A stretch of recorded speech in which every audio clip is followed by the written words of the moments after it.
Imaginez un monde où l'humanité peut plier le temps, explorer des univers parallèles et manipuler les lois fondamentales de la physique. Un monde où nous ne sommes plus limités par notre planète ou même notre galaxie. Vous vous demandez sûrement, comment pourrait-on atteindre un tel niveau? Dans cette vidéo, on explore le voyage fascinant de l'humanité, de notre statut actuel de type 0 à celui de créateur omnipotent en type 7. C'est parti pour un voyage à travers le temps et l'espace. Avant de rentrer dans le vif du sujet, soutenez la chaîne en vous abonnant ou en aimant la vidéo. Mais d'abord, c'est quoi l'échelle de Kardashev? L'échelle de Kardashev, proposée en 1964 par l'astronome soviétique Nikolai Kardashev, est une méthode théorique de classement des civilisations en fonction de leur niveau technologique et de leur consommation énergétique. Cette échelle a été largement adoptée par les chercheurs du projet SETI et les futurologues, bien que l'existence de civilisations extraterrestres reste encore hypothétique.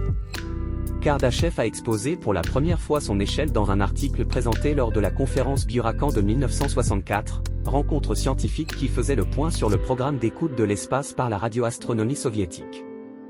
Selon l'astronome soviétique, notre civilisation serait trop jeune pour être capable d'en contacter une autre, qui serait certainement plus avancée que nous, le système solaire étant trop jeune avec ses 5 milliards d'années et les premiers ancêtres de l'homme actuel n'étant apparus que voici 6 millions d'années au plus tôt. Les plus anciens objets célestes ayant un âge compris entre 10 et 14 milliards d'années, il est clair que les autres civilisations sont incomparablement plus âgées que la civilisation humaine. Par conséquent, les connaissances de ces civilisations doivent être plus vastes que la nôtre, et ils doivent certainement être au courant de ce que nous faisons.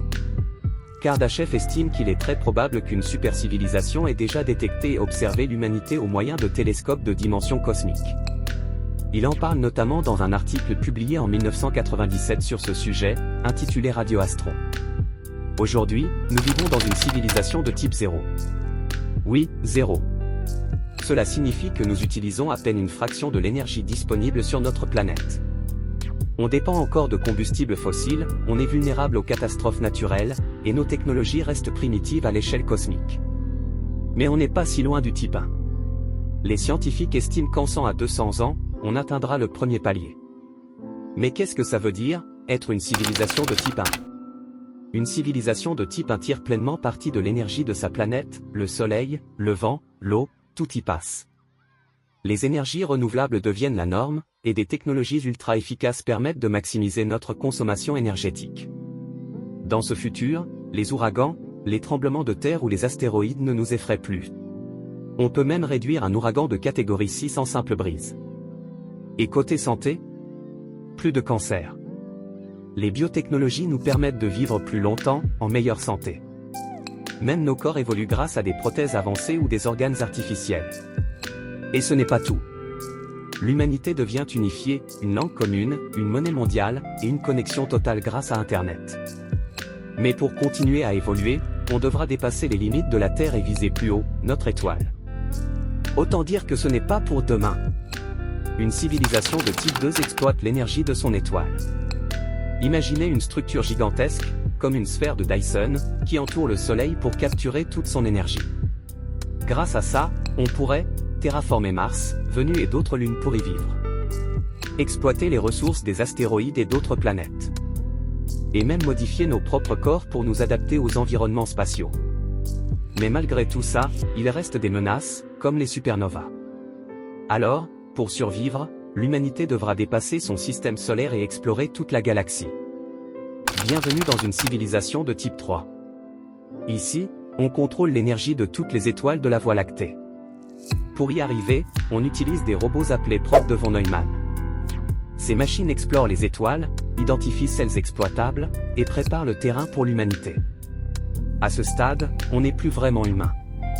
Nos corps fusionnent avec l'intelligence artificielle, nos organes sont remplacés ou régénérés, et on atteint une sorte d'immortalité pratique. Mais même la galaxie a ses limites. Pour garantir notre survie, on doit regarder au-delà et explorer d'autres galaxies. Une civilisation de type 4 exploite l'énergie de toutes les galaxies connues. On cartographie chaque étoile, chaque planète, et chaque ressource. Mais on fait aussi face à des dilemmes.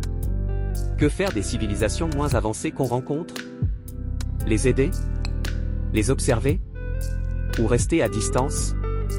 Malgré cette puissance, une réalité s'impose, notre univers finira par mourir. Pour survivre, il faut explorer le multivers. En type 5, l'humanité découvre comment quitter son univers pour voyager dans le multivers, une collection d'univers parallèles avec leurs propres lois physiques. Chaque univers devient une nouvelle opportunité d'apprendre, de survivre et de prospérer. Mais ce n'est pas la fin de notre quête. Pour transcender, il faut comprendre la structure fondamentale de toute existence. Une civilisation de type 6 contrôle l'ensemble des univers, formant ce qu'on appelle l'omnivers. On manipule la réalité, on crée de nouveaux univers, et on expérimente avec des lois physiques uniques. Ici, on dépasse les besoins matériels. Les humains fusionnent en une conscience collective, abandonnant leur corps physique pour exister sous forme d'énergie pure. Mais même à ce stade, l'humanité continuera de chercher. Et enfin, la civilisation de type 7 transcende toutes les limites. On peut créer, altérer, et détruire des univers entiers. Les humains se divisent en 3 groupes, les hédonistes, qui optimisent leur existence pour maximiser le plaisir. Les Achievers, qui repoussent les frontières de la technologie et de la création. Les transcendants, qui vivent en tant que pure énergie, dans un état de conscience absolue. Et voilà, c'était notre voyage à travers les civilisations Kardashev, du type 0 au type 7. Ce futur est-il possible? Peut-être. Ce qui est sûr, c'est que chaque étape sera remplie de défis et d'opportunités. Alors, pensez-vous qu'on arrivera au type 1 voire type 2? Quel type de civilisation vous fait le plus flipper?